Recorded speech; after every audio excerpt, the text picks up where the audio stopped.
Саламатсыздар, урматтуу Чалкан медиа каналынын көрөрмандары, өлкөбүздө алынган акыркы сааттагы жаңылыктар менен сиздерди тааныштырабыз. Биздин каналыбызга катталып, ой-пикирлериңиздер менен бөлүшүңүздөр. Баткенде шахторап 110 метр тереңдикте камалып калгандар куткарылды. Баткендин Сүлүктүү шаарында Адахан шахтасы урап жер астында камалып калган 4 киши куткарылды. Бул тууралуу өзгөчө кырдаалдар министрлигинен билдиришти. Маалыматка караганда кырсык 23 ноябрда болгон. Жер астында кен казып жаткандар 110 метр тереңдикте урандыга камалып калышкан. Куткаруучулар алгач түтүк менен аба жеткиришкен, күжүрмөндүк менен уранды тазаланып, түнкү саат 20:05 аман эсен чыгарылып алышкан деп айтылат маалыматта.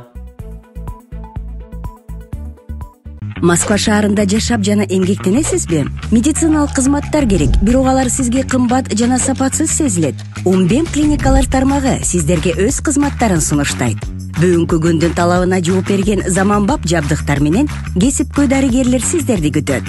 Бизде сиз стоматолог, тиш дарылоонун бардык түрлөрү, уролог, невролог, лор, терапевт, хирург, окулист, педиатр, УЗИ жана башка дарыгерлердин кеңешин алып дарылануу мүмкүнчүлүгү бар. Умбем клиникалар тармагы бул жогорку сапаттагы медициналык жабдыктар менен камсыз болгон профессионал дарыгерлер. Сиздердин ыңгайлуулук үчүн Умбем клиникаларынын Москва шаары боюнча 3 медициналык борбору иштейт. Өзүңүзгө ыңгайлуу даректи тандап медициналык кызмат алсаңыз болот. Ушул ай ичи бизге келип төмөндөгү кызматтарга арзандатуу менен медициналык кызмат алыңыздар. Ден соолугуңузга кам көрүүнү эртеңкиге калтырбаңыз. Умбем клиник Москва. Ошто 55 гектар жерди жеке жактарга берген деп кадастрдын өкүлү кармалды. Жер ресурстары боюнча мамлекеттик агенттиктин Ош облусундагы башкармалыгынын жетекчисинин орун басары кармалганын улуттук коопсуздук кызматы билдирди. Маалыматка караганда ал жер тилкеси мыйзамсыз өткөрүп берүүгө жана трансформациялоого айыпталып жатат. Тергөө учурунда шектүү бир нече кызмат адамдары менен алдын ала сүйлөшүп алып 55,36 гектар жер тилкесинин пайдалануу багытын өзгөртүп, жеке менчикке мамлекеттик акт түзүп берген аныкталган, деди атайын кызмат. Кармалган адам улуттук коопсуздук кызматынын тергөө абагына киргизилип, иликтөө иштери улантылууда. Манас шаарындагы Калайман Мушташка байланыштуу 22 адам камалды. Жалал Абад облусуна караштуу Манас шаарындагы 19 ноябрга караган түндөгү Калайман Мушташка байланыштуу 22 адам соттун чечими менен 1 айга камалды. Бул тууралуу шаардык ички иштер бөлүмү кабарлады. 19 ноябрга караган түнкү саат 1:00 чамасында Спутник Кичи районунда 15-20дай топ бала бири-бирине таш ыргытып урушуп жатканы тууралуу билдирүү келип түшкөн. Окуя болгон жерге тергөө ыкчам тобу барып, тиешелүү материалдар чогултулуп, видео материалдар алынган. Бул факты кылмыштардын бирдиктүү реестрине катталып, кылмыш жаза кодексинин 280-беренеси бейбаштык менен кылмыш иши козголгон. Мушташка катышкан 23 баланын тег жайы такталган. Учурда алардын 22си шаардык соттун чечими менен 1 айга камакка алынды. Бир жаран ооруканада дарыланууда, анын жоопкерчилиги ооруканадан чыккандан кийин каралат деп жазылган маалыматта. Шаардык милиция Калайман Мушташ эмнеден улам чыкканын тактаган жок. Кармалгандардын жактоочулары жана жакындары комментарий берген эмес. Бишкекте жыл соңуна чейин дагы 1080 ипотекалык батире ээсине берилери айтылды. Мамлекеттик ипотеканын алкагында курулуп жаткан Мурас турак жай комплексинде жылдын соңуна чейин 1080 батир пайдаланууга берилет. Бул туурасында президенттин иш башкармалыгынан билдиришти. Ал эми калган блоктор келерки тагыраагы 2026 жылдын соңунда ээлерине тапшырылып калары айтылды. Мурас мамлекеттик ипотекалык турак жай комплексинде жалпы 4754 батир курулмакчы. Аталган жерге барган президенттин иш башкаруучусу Каныбек Туманбаев подрядчы компанияларга сапат маселесине өзгөчө көңүл буруу боюнча талап койгон.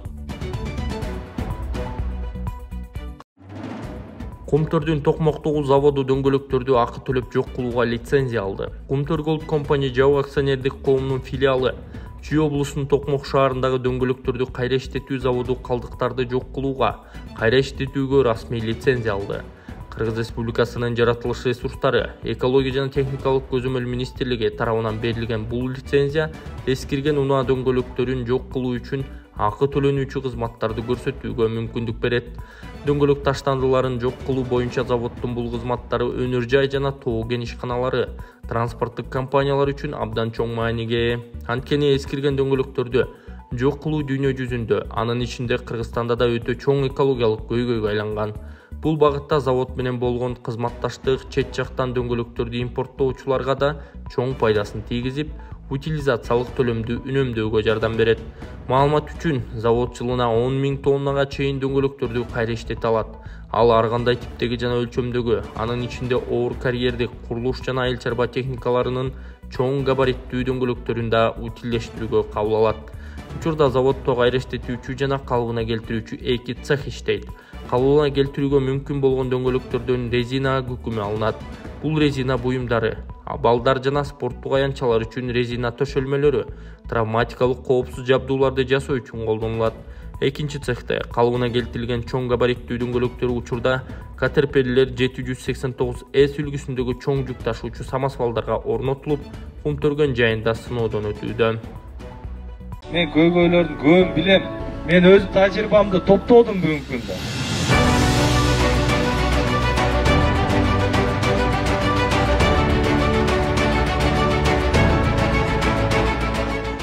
Талас районунан, Карабалташ шаарынан, Панфилов районунан, Жайыл районунан жаштар өзүбүз кеңешип бир программабыз менен баратабыз.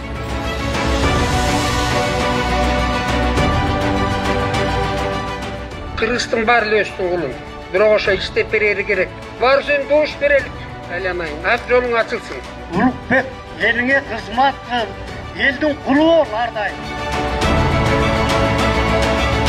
Мамлекетке кызмат кылып келдим. Коррупцияга каршы мыйзамдарды жаздык. Кандай кемчиликтер бар?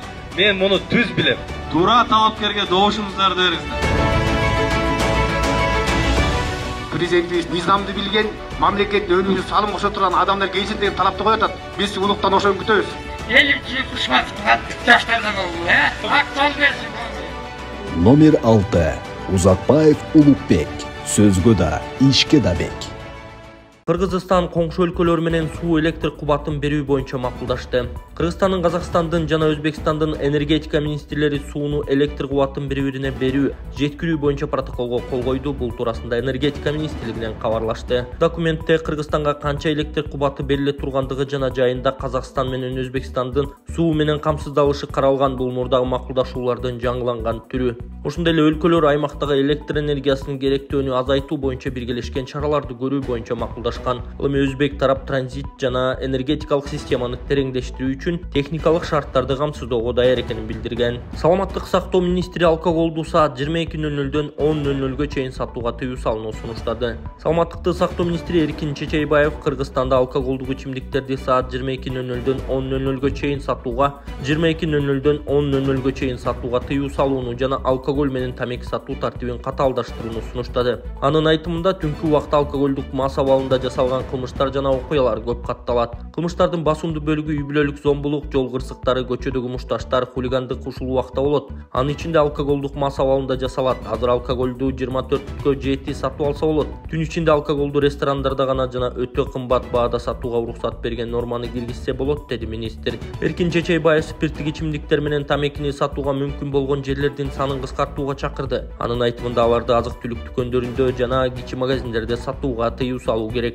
Министр белгилегендей, мындай чектөөлөр Европа, Америка Кошмо Штаттары, Жапония жана Түштүк Корея сыяктуу өнүккөн өлкөлөрдө буга чейин эле иштеп келет. Ошондуктан ал жакта адамдар узак жашайт, мындан тышкары алар көп кыймылдайт, спорт менен машыгат, туура тамактанат, деп кошумчалады министр.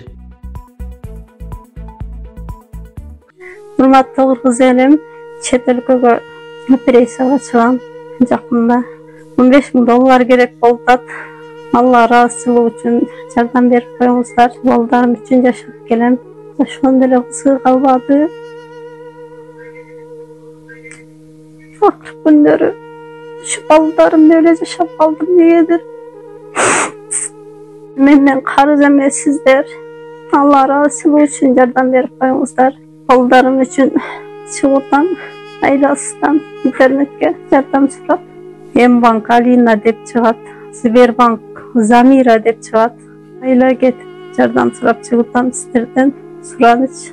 Алла ыраазычылыгы үчүн жардам берип коюңуздар.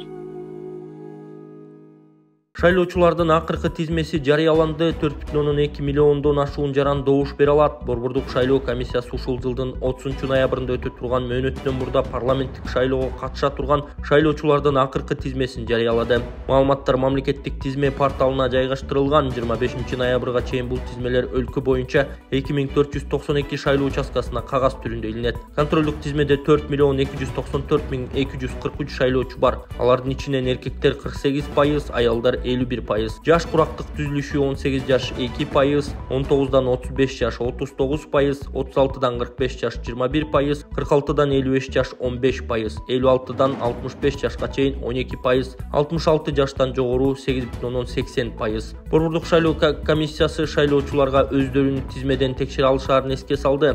1255 же 119 кыска номурлар аркылуу өз шайлоо участогунда тизме сайтында пинди көрсөтүп 119 номурга СМС жөнөтүү менен участок номуру менен дареги жооп катары келет. Бардык чалуулар жана билдирүүлөр акысыз. Эсиңиздерге салсак, буга чейин Борбордук шайлоо комитети мөөнөтүнөн мурдагы парламенттик шайлоолорго талапкер болуу ниетин билдирген жарандардын саны 458ге жеткенин билдирген.